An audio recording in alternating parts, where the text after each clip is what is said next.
Ada Candi Sari abad ke-8, Candi Kalasan abad ke-8 juga, Candi Ratu Boko abad ke-8, Candi Gebang abad ke-8, Candi Pawon abad ke-9, lalu ada Candi Sambi.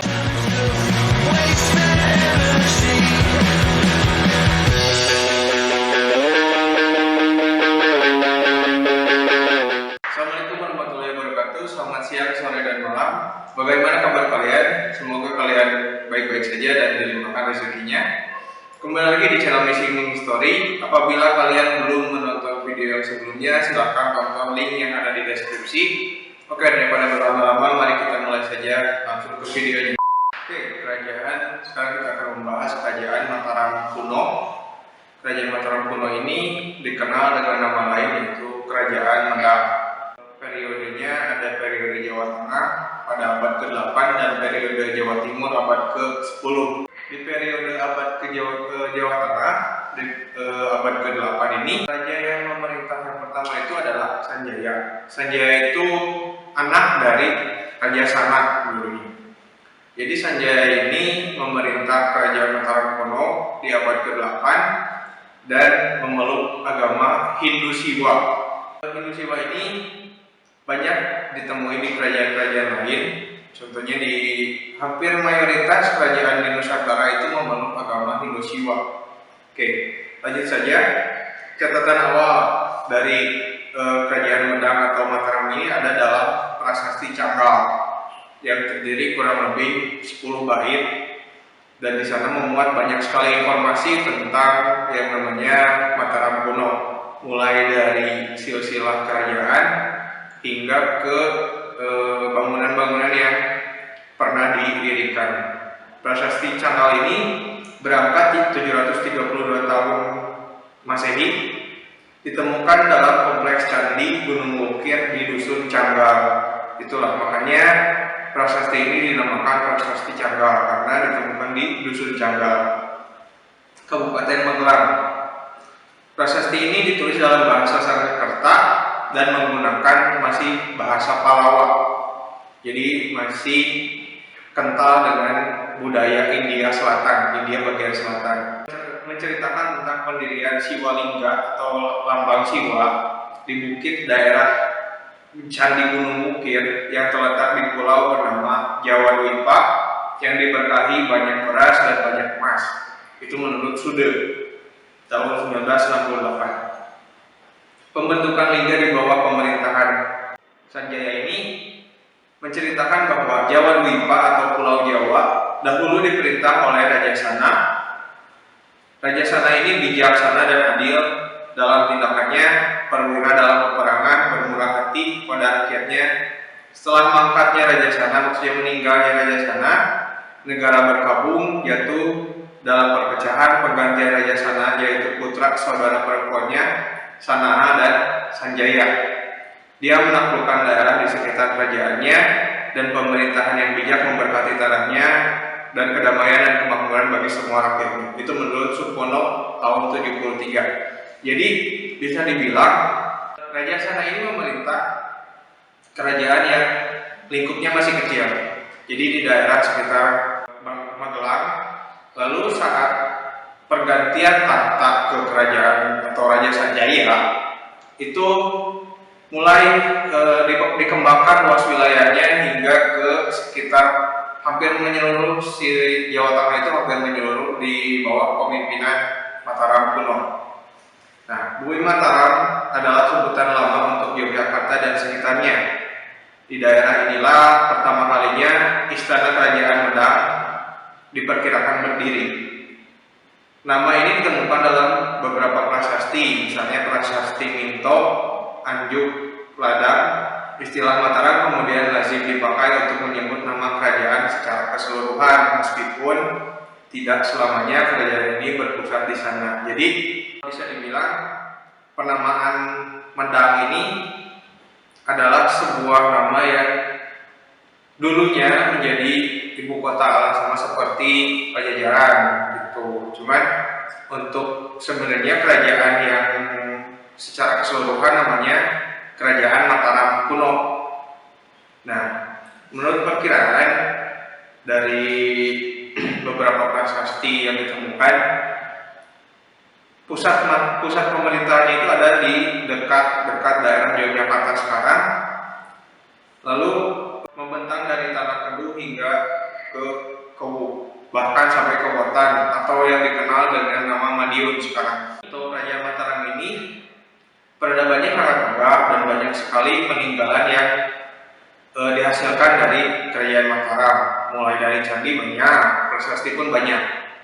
Ini terjadi sekitar abad ke-8 hingga 10. Jadi meliputi banyaknya sih peninggalan candi di Jawa Tengah. Kalau Jawa Timur, ketika Wangsa Isana memerintah di Jawa Timur itu tidak terlalu banyak meninggalkan candi, bahkan bisa dibilang tidak fokus kepada bangunan candi, tapi lebih banyak membangun sebuah prasasti. Candi yang dibangun oleh Kerajaan Mataram kuno, ada Candi Gunung Bukir tahun 732 Masehi, sama seperti prasasti Canggal, jadi sekitar abad segitu. Lalu kedua adalah Candi Borobudur yang dibangun dari 770 hingga berdiri megah di tahun 825 Masehi. Lalu selanjutnya ada Candi Sewu di angka tahun 782 Masehi. Lalu ada Candi Sojiwan di angka 842 Masehi. Lalu selanjutnya ada Prambanan. Ini dibangun di abad sama ke-9, 850 Masehi. Ada Candi Sari abad ke-8, Candi Kalasan abad ke-8 juga, Candi Ratu Boko abad ke-8, Candi Gebang abad ke-8, Candi Pawon abad ke-9, lalu ada Candi Sambisari abad ke-9 juga, Pelawasan 9, Banyunibo abad ke-9, Candi Barong abad ke-9 hingga Candi Bubra abad ke-9, Gedong Songo 9, Merak juga sama abad 9, dan terakhir adalah Candi Ijo di abad ke-10. Bangunan candi yang khususnya dipersembahkan oleh Raja Mataram kuno di Candi Prambanan itu adalah sebuah bentuk bangunan yang tidak sekedar membangun, tapi mempunyai aspek filosofis yang sangat kental, yaitu menghargai Dewa Trimurti, yaitu 3 dewa utama. Ada Dewa Wisnu, lalu ada Dewa Brahma, dan juga ada Dewa Siwa. Lalu selanjutnya adalah sistem pemerintahan, yaitu seperti biasa dalam puncak pemerintahannya ada dari rajanya yang dikenal dengan nama Datu, Ratu atau Sri Maharaja. Lalu di bawahnya setelah raja itu ada yang namanya Rakyat, yaitu bisa terdiri dari Bini Haji, Kanuruhan, Mahamantri, dan Mahapati. Ini bisa dibilang sebagai patih atau ajudan utamanya. Lalu barulah ke penguasa daerah seperti Lara, Rakai, Kakek, Rama, atau Karaman. Nah, kalau ini yang penguasa daerah ini seperti misalnya gubernur lah kalau sekarang, setara dengan gubernur. Lalu ada polemik sedikit bahwa yang memerintah wangsa yang memerintah di Mataram kuno ini, ada yang mengatakan hanya satu, yaitu Wangsa Syailendra. Lalu ada yang mengatakan 3 juga, ada Wangsa Sanjaya, Syailendra, dan Isana. Kalau Wangsa Sanjaya itu Hindu Siwa, Wangsa Syailendra Buddha, dan Wangsa Isana adalah campuran dari keduanya. Purwacaraka berpendapat bahwa Sanjaya dan semua keturunannya adalah anggota Syailendra, yang awalnya adalah pemeluk agama Hindu Siwa, kemudian berdasarkan prasasti Raja Sangkara, putra Sanjaya, Rakai Panangkaran, masuk agama Buddha Mahayana. Nah, dari rangkaian peristiwa tersebut, keturunan Syailendra yang kemudian memerintah kerajaan Mataram ini menjadi pemeluk agama Buddha Mahayana. Jadi pelindung agama Buddha dan Jawa hingga akhirnya masa pemerintahan Samaratungga. Nah, maksudnya jadi yang berdiri itu hanya satu wangsa menurut Purwacaraka itu. Jadi semuanya itu adalah Wangsa Syailendra atau dinasti Syailendra. Namun yang berubah-ubah adalah kepercayaannya, kepercayaan raja ya, bukan rakyat. Kalau rakyat nanti kita akan bahas. Jadi kepercayaan raja pertama itu adalah Hindu Siwa. Lalu raja kedua yaitu Samaratungga itu mulai memerintah dengan corak kerajaan yang Hindu Buddha gitu. Jadi menurut Purbacaraka itu hanya satu. Sedangkan yang menurut tadi yang 3 versi itu yang ada Sanjaya, Paulus Syailendra dan juga Isana, itu menurut kalau bisa dikatakan itu adalah versi tentang pengaruh dari agamanya. Jadi ada Sanjaya yang Hindu, lalu ada yang Syailendra yang Buddha, dan juga yang terakhir Isana itu adalah percampuran atau perpaduan antara keduanya. Dengan perkataan lain mungkin benar sekali maksud Syailendra itu meliputi yang tadi semuanya. Tapi bisa dibilang masuknya masuknya Wangsa Sanjaya itu jadi diloncat gitu dari Sanjaya langsung ke Rakai Panangkaran gitu. Jadi tidak secara berurutan. Balik ke kerajaannya. Jadi raja-raja yang memerintah itu adalah ini. Dan selanjutnya adalah peta politik dari Mataram kuno cukup luas. Yang tadi ya, jadi meliputi Jawa Tengah hingga Jawa Timur. Nah, penyebab perpindahan dari Jawa Tengah ke Jawa Timur pun masih banyak pendapatnya. Jadi ini menurut Sugiharto tahun 2006. Perpindahan dari Jawa Tengah ke Jawa Timur itu adalah akibat dari letusan Gunung Merapi yang sangat dahsyat. Itu menurut Sugiharto. Lalu yang versi yang kedua adalah adanya serangan dari kerajaan lain, yaitu Kerajaan Sriwijaya. Kerajaan Sriwijaya ini sebelumnya berhubungan baik dengan Mataram, tapi belum tahu penyebabnya apa. Mataram menyerang terlebih dahulu Kerajaan Sriwijaya atas pemerintahan Dharma Wangsa Teguh. Nah, serangan pertama dari Mataram berhasil. Cuman ketika Sriwijaya ingin membalas dendam, mereka bekerja sama dengan kerajaan di Tiongkok, akhirnya menyerang balik ke Kerajaan Mataram. Namun Kerajaan Mataram berhasil terkalahkan, bahkan dilumpuhkan armada militernya, jadi lebih lemah Kerajaan Mataram itu. Lalu yang ketiga adalah akibat perdagangan di pesisir Jawa. Jadi karena letak Kerajaan Mataram ini sedikit terpencil di Jawa Tengah, bahkan ya sulitlah untuk mendapatkan akses keluar pulau. Maka dari itu pemerintahan mempunyai usul untuk memindahkan wilayahnya ke Jawa Timur agar mendapat banyak sekali pengaruh dari luar. Bahkan ini bisa melancarkan perdagangan di Mataram kuno. Itu jadi ada 3 versi tentang pindahnya Mataram kuno dari Jawa Tengah ke Jawa Timur. Kita lanjut saja dulu ke toleransi dulu. Toleransi agama Hindu dan Buddha di Kerajaan Mataram ini cukup baik, bahkan sangat baik, di mana pemerintahan atau puncak pemerintahan yaitu raja ketika beralih agama, mereka tidak memaksakan rakyatnya untuk sama-sama beralih ke kepercayaan yang dianut raja. Tapi raja mempersilahkan, jika kan ini dari Hindu ke Buddha ya. Nah, jadi raja mempersilahkan apabila ada rakyatnya yang ingin tetap memeluk agama Hindu, silakan dan tetap boleh di sini. Lalu jika ada yang memilih untuk pindah agama, silakan juga.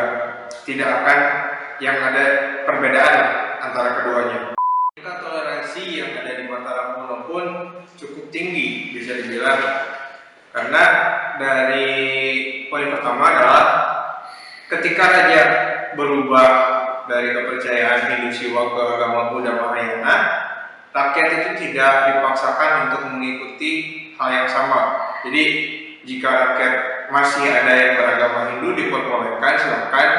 Dan jika pun ada rakyat yang ikut berpindah ke agama Buddha, itu diperbolehkan juga dan tidak ada perbedaan hak, semuanya sama. Lalu yang kedua adalah tingkat toleransi dari pembangunan candinya.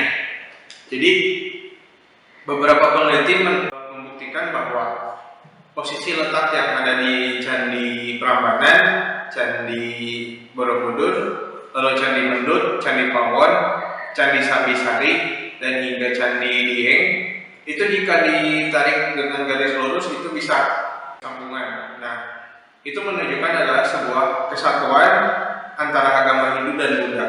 Itu dari sikap toleransi yang ada di Mataram Kuno. Yang selanjutnya adalah ini tentang prasasti yang dikeluarkan oleh Mataram Kuno. Jumlahnya ada 14.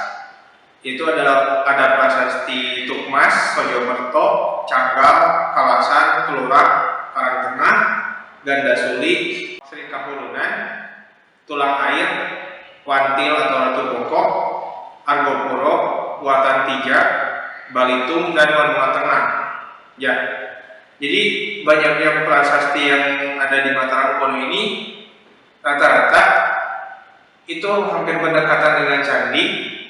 Lalu banyaknya itu dibuat pada saat dinasti Isana atau saat Mataram Kuno pindah ke Jawa Timur. Terakhir adalah tentang kehancuran Mataram Kuno. Yang tadi kan masih ingat ya, ini adalah pemerintahan Dharma Wangsa Teguh yang pernah menyerang Kerajaan Sriwijaya saat itu. Nah, Dharma Wangsa Teguh ini akhirnya diserang balik oleh Kerajaan Sriwijaya, dan pada saat itu Mataram Kuno kalah. Banyak sekali korban jiwa dari pihak Mataram. Ini dapat melumpuhkan aspek militer dari Mataram. Selain itu, peristiwa ini juga dikenal dengan nama Mahapralaya. Oleh Dharma Wangsa Teguh dinamakan Mahapralaya. Jadi ini sebetulnya seperti kiamat kecil. Jadi kerajaan-kerajaan itu hancur oleh serangan dari kerajaan lain. Itu namanya para pralaya atau Mahapralaya. Rata-rata keturunan dari Dharma Wangsa Teguh ini tewas akibat peperangan, termasuk putrinya yang menikah juga dengan Udayana, yaitu salah satu raja atau petinggi di Bali. Mereka tewas, kecuali bukan anaknya, tapi adiknya, adik Dharma Wangsa, yaitu Mahendra Datta yang menikah dengan Udayana. Mereka tewas, kecuali anaknya, anak dari Dharma Wangsa, yaitu Airlangga.